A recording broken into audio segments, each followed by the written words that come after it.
My name's Ashley Dixon and I'm a solicitor in the residential property team. Conveyancing is a legal process of buying and selling a property. It is possible to do it on your own, but if you are getting a mortgage lender, then you will need a solicitor to represent you. Conveyancing is quite a complex issue, and you do need a solicitor if you are getting a mortgage lender, and you do just need to make sure that you're paying the right price for the property.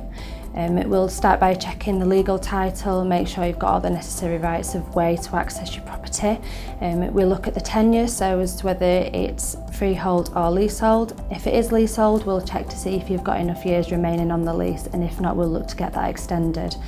The searches are carried out on the property, so local searchers can show you if you've got any restrictions on permitted development. A water search will be able to show you if there's any drains within the boundary that you can't build over. So it's just checking everything and make sure that you're all right to buy that property, really. The standard transaction for conveyancing usually takes around 6 weeks, but that is dependent on quite a lot of factors. You might have a really long chain, there might be legal issues that we need to sort and things like that. Leaseholds do tend to take a little longer as well, because as well as discussing things with the other side solicitors, we've also got the management company and landlord to take into account as well.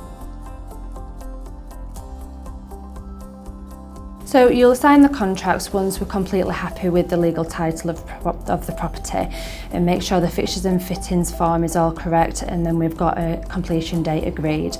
At that point you'll come into the office, we'll get contracts signed, and we'll talk through what actually happens when we exchange.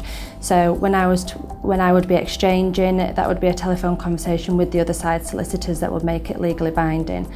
Once it is legally binding, there's serious financial consequences that comes if either party were to pull out of the contract. Insurance needs to be taken out from exchange of contracts, because at this point it is legally binding and the property is at the buyer's risk.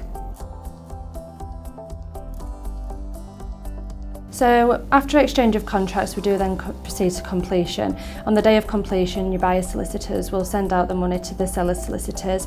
Once they've received that, they'll confirm to us, and then the estate agents will release the key, so then you can go pick them up. At that point then, the house is yours. Then the solicitors will then proceed to pay stamp duty and register the property at the land registry.